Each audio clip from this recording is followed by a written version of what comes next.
عالم شدن گمراه شدن.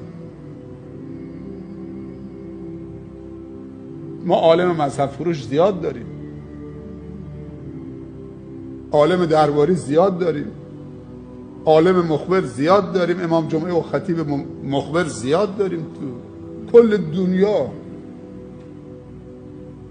که دست نشانده حکومت ها هستن. عالم وقتی حکومتی شد دیگه فاسد میشه، جاه طلب میشه، مردم با حکومت تهدید میکنه.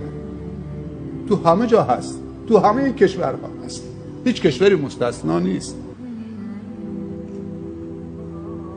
عالم نباید پله های قصرها و درهای حکامو بشماره و بره اونجا بساطی پهن بکنه و چاپلوسی بکنه. و عالم یک شخصیت مستقلی داره، سلطان خودش.